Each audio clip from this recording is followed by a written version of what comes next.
Hello, my name is Jason and welcome back to I Have a Story. This is a story I want to share about. I believe this was my very first experience with children's services. I'm getting really very soon, it's coming up, I'm going to be getting to my life story and telling my history here. And it's not something I'm looking forward to doing. It's a struggle, it's really hard. But that's what I came here initially to do, and that's what this was all supposed to start out with when this idea came up many years ago. But I'm going to talk today about my very first encounter with children's services. I've lived on my own since I was 15 years old, and even at 14 was spending many nights away from my house because I couldn't stand being there anymore.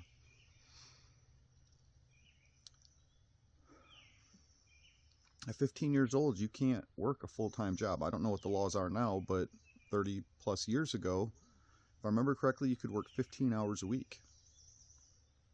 I worked 3 jobs because I couldn't work more than 15 hours a week at any one of them, and I had to live. So, and I can't make but minimum wage. I shouldn't say that. One of my jobs actually paid much more than minimum wage, and I'll talk more about those jobs later in other videos. I want to stay on course here with this one. I lived in poor neighborhoods, very poor, bad neighborhoods in Toledo, Ohio. And I'm a social butterfly. I can't help it. I love people. I love socializing. I love talking. And I am not going to live in a place where I'm scared to walk outside. And if I'm going to be scared to walk outside, then I'm walking outside anyways, and I'll be scared walking outside rather than locking my door and hiding like a coward inside. So all the bad neighborhoods I lived in, I went out and socialized, got to know my neighbors, got to know who was who, what was what, and what was going on. I don't care how bad the neighborhood was in. I repoed houses in Detroit as an adult, so part of the preparation that made me able to do that. So I'm living in a very bad neighborhood, and I'm doing my social thing, getting to know my neighbors. Guy a couple doors down, he's outside sipping on his 40. I walk over and say hi. I like my double deuces. I liked my double deuces back then, OE and Colt 45. That's what I drank at 15 years old every day. So I go over and say hi. Ting, let's clang our glasses. You smoke, man? Yeah, smoke. All right, come on in, let's smoke. So I go in his house. He's got a 3-year-old and a newborn infant in a crib. Or not in a crib, in a pack and play. You call that a crib? Pack and play. I set my deuce down on the table, sit down on the couch, and his 3-year-old comes over and goes to grab the bottle, take a drink. Oh man, don't be doing that. Oh dude, it's cool, man. Let her drink that. No. Whoa, wait, what? I mean, even at 15 years old and the mentality I had then, and I'm going to be sharing all this with you because my mentality then, while I still had absolute base morals and values, I was a messed up person. And I was messed up because of the messed up family life that I had. I'm fortunate that I was able to learn and not continue that cycle. Change it, break it. Unfortunately, other people in my family couldn't. Stories are coming really soon. So, if that isn't bad enough, we're sitting there. All right, man, I was 15. He was in his, he was an adult. 10 years older than me at least. 15, 20 years older than me. He was an adult.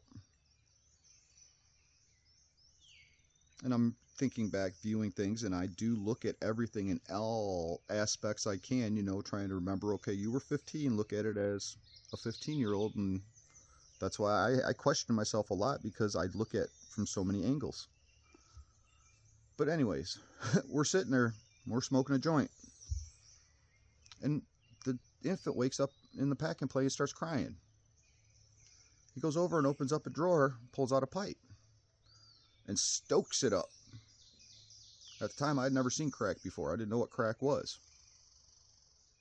And he just stokes up a pipe and blows a huge cloud of it right into the pack and play.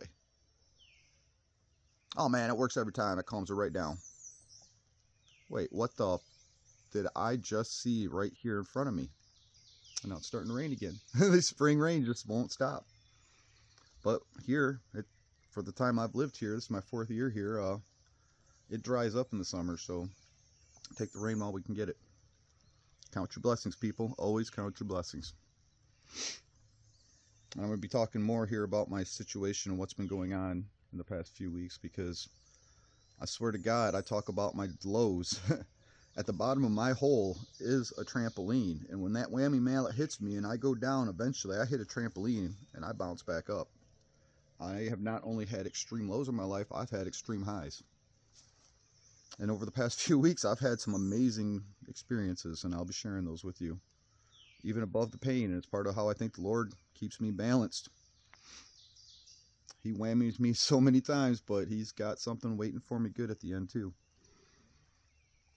So, I sat there and watched this guy take huge hits of crack and blow it at a newborn infant. All right, Mason, I gotta go. I can't. Time for me to go. And I kid you not, on my way out the door, oh, you can't leave without taking something. What do you mean I can't leave without taking something? I gotta go home. No, man, you can't walk out the door. Here, let me. And he goes in the kitchen, comes back out with a toaster and hands me a toaster, and tells me I have to bring it back in a couple of days, but I can't walk out the door without something in my hands because he's paranoid, cracked out now. This is how I've learned life. I've been out there living it. I talk about it even today in my life.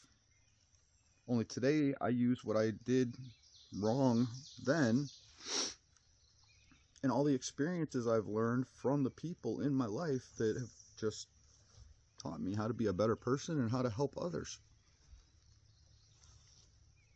Part of why every counselor that I've talked to, and it was a counselor who came up with the idea for me to do this. Because after listening to my life story and how I've been able to turn it around and make changes, and what, not just in my life, but in so many other people's lives around me. It's part of why, and my counselors told me why so many people are standing up for me now. And it's amazing living in a place that people... Do you live in a place so beautiful when tragedy hits your life that they open their arms and take you in and help you? I've never lived in a place like that before. It's one of the most beautiful things I've ever seen.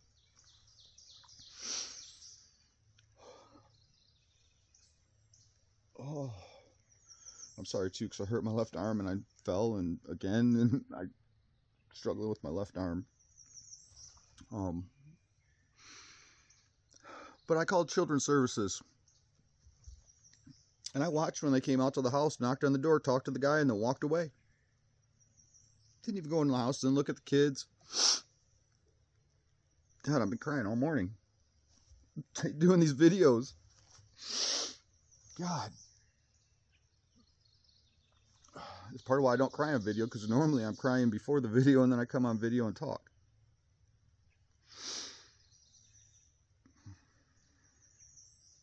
Children's Services did not do anything but knock on that man's door, talk to him, and then walk away.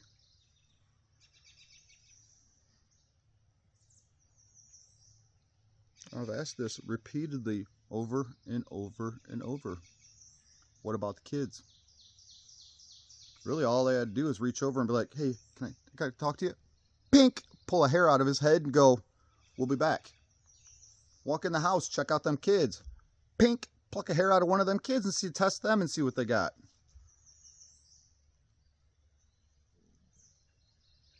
And we keep asking why these kids are struggling, when all the answers are absolutely simple. The work isn't, and that's the problem, is nobody wants to do anything but simple. Where are my adults at?